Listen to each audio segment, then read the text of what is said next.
So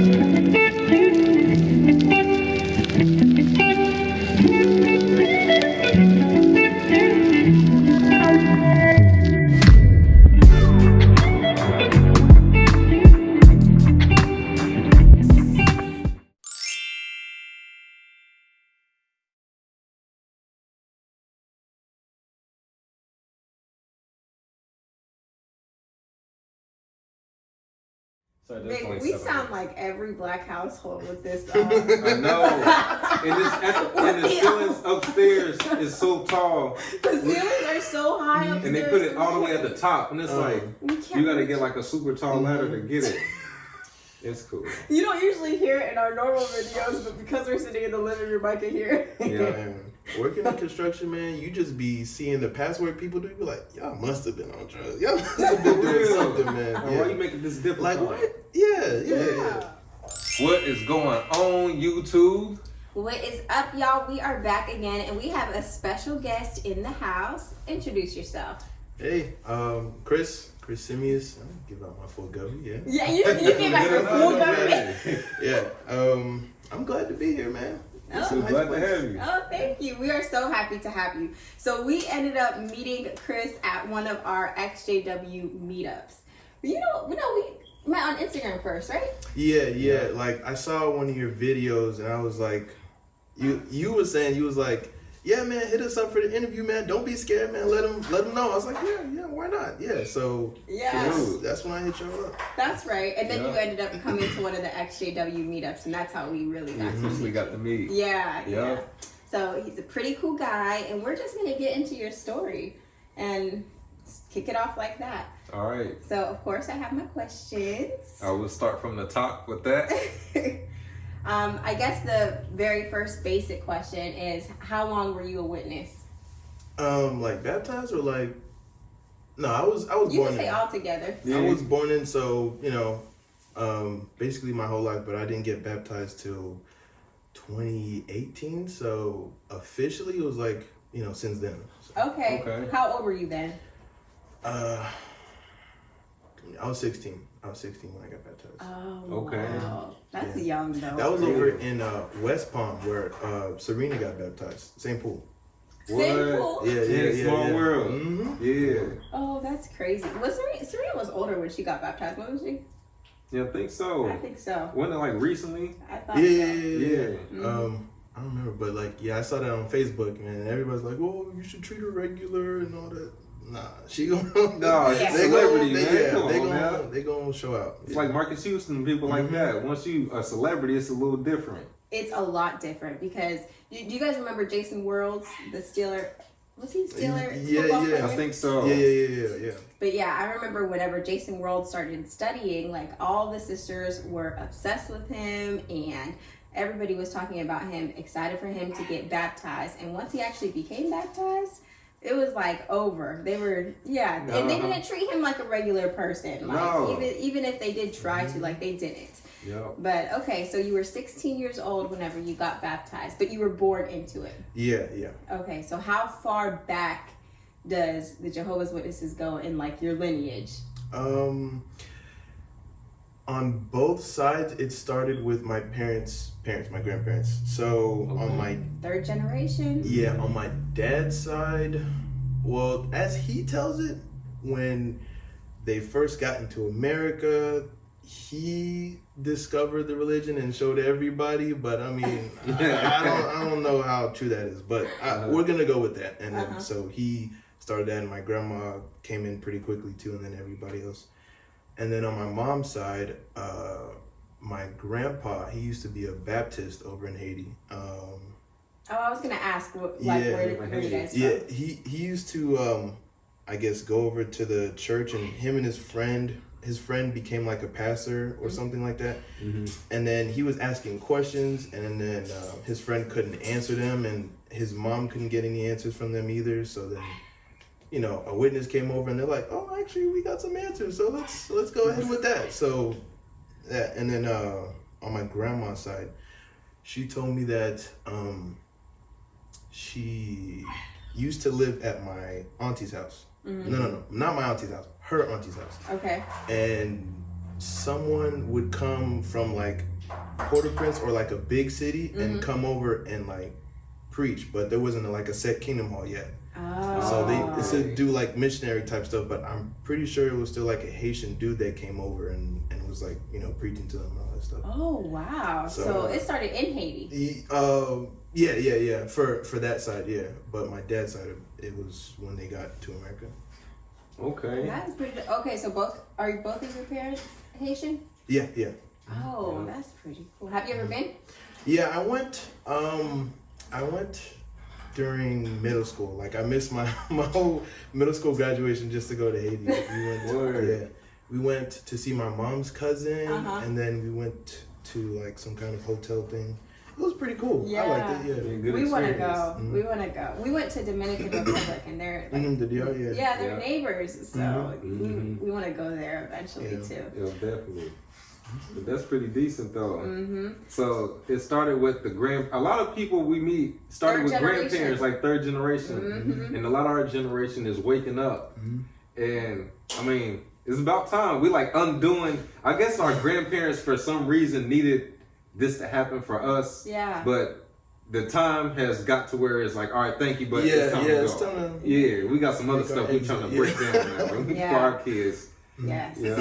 It's our generation that's like deciding to question different things, because I feel like at least for our parents, like I can speak for myself, like our parents just kind of did stuff because that's what they knew to do. Right. You know, it wasn't so much about questioning anything. It's just I'm doing it because I was told that this is what was right, and so that's what they do. And you don't want to disappoint.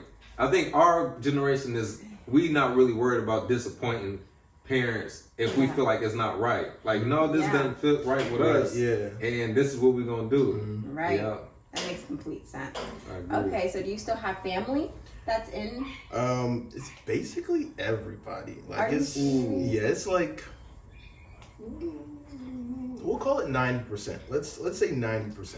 Man, I have my mom's brother's family. They don't do it at all, and my mom's half sister's family, they don't do it, and then my dad don't do it no more. So okay, well let's put it to 97. Let's bump it up a little more. Wow. Basically 97, because that's basically everybody else that's left. So yeah, man, that's good though. Like a lot of people we come across are the only one that's out, and then everybody else, like Celeste, for example, is all the way in Alaska, solo, and her whole family is back in Ohio. That's like shunning and everything. Right. Won't talk to her nothing. So that means your mom is still in? Yeah. Okay. She's still in. So did one question I always like to ask. When you were a Jehovah's Witness, what type of witness were you? You know, there were different times. Some were super by the books. Some were a little more linear. Some were just like, I'm going to just show up. So that's the question we always like to ask. Or did you have stages? Because I know for me, I had stages. Yeah, we had the Zelia stage. Right. I would say I was like a hybrid in a sense, because it's like, I didn't want to step on no toes. I didn't want to break no rules, like, in the public eye, but like when I was by myself, like I used to listen to music without the cuss. I'm like, this don't hit the same, man. You know, for real, the kids bop version. Yeah. I don't. So then it kind of started with that, and then I was just like, I'm doing my thing. Doing my thing. But like I didn't like let anybody into like Chris is watching this kind of movie, or Chris listening to this kind of music. I kept that to myself. It wasn't their business. Yeah. That part. I don't understand why people tell all of their business like that, Guilty conscience. Could be me, boy. Like, why do you have to tell everything? You have to talk about everything? Like, no. Come on now. So we like to ask, was there ever anything while you were in the organization that, like, you questioned?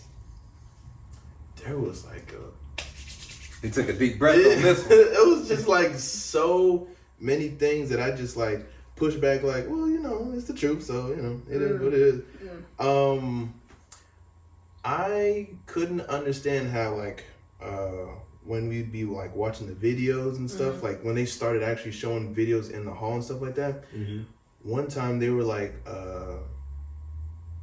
talking about apostates and you know, they're telling lies. I'm like, oh, what'd they say? What'd they say? Like, they weren't giving specific details. And I had already gotten baptized at that point. I didn't even know what apostates were until after I got baptized, which is so crazy. It's so crazy. But I didn't know until after I got baptized, and then they're saying something about apostates, and I was like, oh, what they saying? Who's that? And then I asked my friend, he's like, oh, they're just, you know, crazy people that get up and disrupt the meeting. I said, oh, cool, damn. Like, okay, so like, it could be like a little drama episode. It could actually be fun at the meeting if someone shows up. I was like, yeah. So, yeah. And then, like, when I moved to Georgia, it got deeper. I mean, there was things in between them, but it got deeper in Georgia because now people were starting to talk a little differently. Like, I started in the Creole Hall, like, ever since I was young. Like, we were in the Creole Hall with the French Bible and all that stuff. And then, like, in middle school, we went to, like, the English, so, like, we can understand better what they're talking about, because that was, I guess, what was keeping me from getting baptized. I didn't understand completely everything. And then once we, like, went to Georgia and the English congregation, everybody was just like, the friends. When did y'all start talking like this? They was not talking like this back in Florida. Really? And then they weren't saying the friends so constantly. I'm like, it's getting kind of annoying, man. Like, the friends. And then every single time, like, you was doing something, like, you did something good, like, you can't really take the praise or, like, thank anybody. They're like, oh, all thanks to Jehovah. I'm like, I mean, well, I did something. Like, didn't I do something? Like, I did all this. You know, so, yeah, there was just a lot of different things. And it just kind of started piling up more and more. And then some things were just, like, really double standard. Like, you know, they'd have a talk about, well, we should be considerate of others and we don't want to break any laws. But then some people I'm hanging around, they texting and driving, that's against the law, right? Okay. And then this elder that I knew for a pretty long time, he was actually the elder that I came up to about baptism. And he gave me a hug and everything. He's like, yeah, you're making a great choice. Yo, he was hitting the little bottle while we was coming back from, like, a hiking trip. I was like, this is crazy, man. That's like the dream. That's crazy. So that's a thing. Yeah. So I was just like, and then it was a lot of different things before the book fell off the shelf. I think that definitely the hypocrisy is, like, a big thing, because the thing is, Jehovah's Witnesses will always put themselves out to be, like, the best of the best, the purest of the pure, and it's not, like, completely pushed in your face, but it kind of is. It's where the culture. It's the culture. That's what it is. Where it's like, oh, Catholics are not as good as us. Like, these Christian groups, like, they're not as good as us, and that's like the rhetoric that we hear in the background at the Kingdom Hall. And I think you bring out a good point about the apostates. Like, whatever you asked about what who are apostates, like, what are they? And then the definition that somebody gave you. Like, do you know the actual definition of apostate? Yeah. I had looked it up, but I mean, stark difference from what I've been told. Exactly. Like, what they was telling me, there's like, they're just crazy people that who just spread lies. They're, like, mentally diseased. They talk with Satan like Satan's guiding them. I'm like, oh, let's not hang around them. Let me make it sound scary. Yeah, but I'd be like, it'd be kind of cool if one just showed up at the hall one day, just make it We had that experience before. We did too. I seen somebody do that. Like, we had this man, and he was a little bit touched, because, like, every time he would give a comment, and he had crazy hair. This guy had crazy hair. He was a study at the time, but I remember sitting next to him, like, our family sat next to him the one meeting, and he would write, like, all over the paper. Like, it wasn't ever organized. It was just, like, little blurbs just all over a blank sheet of paper. And one day while we were at the hall, me and my mom always used to go into, like, there was, like, a nursing room in the girls' bathroom. We would always go in there for, like, 20 minutes of the hall, and we missed this part of what happened. But the guy ended up going up to the front stage and, like, pointing at the elder and being like, liar, you guys are liars. And he went on a whole tangent We missed it. He got escorted out by the elders. Yep. I'm like, dang it. That How stuff did was we miss common. that? Yeah. Yeah. But we talked about that for like a whole week afterward, and I was like, dang, I'm so sad we missed that. And they really think they crazy. They were outside my hall one day over in Florida, and I don't know, they were saying like, oh guys, just, you know, go straight to your car, don't, you know, there's people outside, they're angry. I'm like, who's angry?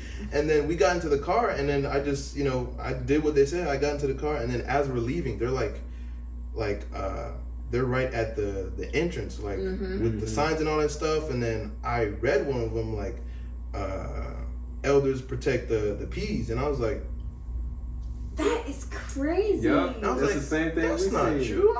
Do they? You know, and I started questioning my mind. I was like, no, they don't. That's not true. And then, you know, I just threw it on the shelf. But I always remember that day because it's like, that's the strangest thing. That happened. That literally happened to us. Do you remember what year that was? It's like before COVID. It was definitely before COVID. It was. Did it happen to be during? Do you remember if it was a Watchtower study about child? It probably had to have been. It had to have been. Because it happened no other day. Yeah, because I think a lot of people, ex-JWs, might have gathered for that article or something. And went to their local Kingdom Hall. Yeah, because that was the last meeting we went to when they was outside protesting. They like, go straight to your cars. There's apostates outside. Yeah. And it was just like, don't look. It's like, it's 10 o'clock in the morning. Why these people, why would they show up here at 10 in the morning? They ain't got nothing to do. Vic, do you remember you were like, whenever we were walking outside, I'm over there looking, okay? Because I am that girl. I was over there looking like, what's going on? And remember you were like, babe, quit looking over there. Yeah, right. They said not to look. I'm like, yeah, but what's going on? Yeah. That's crazy, but that makes sense. That's one of those things that you just, like you say, you push to the back. And it's not until you begin to wake up. It's like everything just comes back to life. Like, wait a minute. Yeah. So what are some of the things that transition you to being like, all right, well, wait a minute. Like, this is it. Was there like a straw that broke the camel's back moment? There was so many like things. Most of them were after I had gotten that realization. It was like affirmations that, oh, this ain't really. But like before then, it was really just people's attitude. Like, they was really not what the congregation, the Bible study's talking about. Like, they're saying we should be kind people, this and that, and like that hall in Florida and this one here's got drama. So it's like, okay, we're supposed to be peaceable people, but like there's ongoing drama like consistently, and I guess it's like not in the public eye, but if you know the right people, they go like, oh this is going on. Like, there was a brother who like some kind of deal went wrong about buying some like piano, and there was like threats. There was like actual threats to do some like violence, like a fight, and I'm like, my man, what's going on here? Like, yeah, and you know, there's brothers at hall that's scamming, like selling lemon cards and stuff. I'm like, what? What is going on here, man? I'm like, this ain't what they saying. And then I just started seeing that more and more in people's attitude. It really wasn't the doctrine until like after I realized it was really just people's behavior and how they behave. Like, they keep talking about like, oh, the church, they all, you know, churchy and all that stuff inside the building, but when they leave, they're different. I'm like, I'm seeing that here though. So like, what's the big difference, you know? Yeah. There is no difference. That's the point. It's just like any other like man-made religion, really, you know, and you have to take it upon yourself, I think, to have that moral code within you, you know. But the problem is for Jehovah's Witnesses is so many people are being told how to be and kind of forced into that box that they don't take it upon themselves to actually want to be that, you know. It's just like a forced nature instead of having your own moral code to be that way. That's true. It's based off of, if you want your friends and your family to talk to you, do everything, check everything in this box, and you just do it in order to have these benefits. But like you said, you should already want to have these certain qualities if that's what you want to do. But you shouldn't have to be threatened like this is going to happen otherwise. And I think that's what pushes people to act out a lot of the time, because sometimes some Kingdom Halls are so strict and just like everything that you do where there's like no leeway to just be a human. You know what I mean? No. Like we are freaking humans, you know? Yep. Like, so you can't sit there and constantly be looking at another group of people like, oh, these people are the worst. Like, no, the same thing happens here. And I think if they would approach, if the organization itself would approach things in a manner like that instead of like so arrogantly, I don't think that the religion would be so off-putting to a lot of people, because then it's like, well, we never said that, you know, you have to absolutely be this way or else, you know. Right. I think it would be easier accepted, I guess. Yeah, but that's their way of keeping people in line, because if they were laid back, like in other churches, you can go to a church down the street and it's just fine. But at the Kingdom Hall, it's like, we cannot afford to let y'all go nowhere or be friends with nobody, because you might find some stuff out and you might never come back. Exactly. Yeah, so you can't go to no other church. Yeah, they can't let nothing slide. Yeah. I hate that. I had to stand outside of church while a couple was getting married that my grandma knew. Like, they was getting married, and you know, they were obviously worldly people, and they're getting married, ceremonies going on, and we're just like standing right outside the church. I'm like, stop. And ceremonies are long. Exactly. It was me, my grandma, and my sister, and I'm like, bro, there's seats in there. I can see that there's seats in there.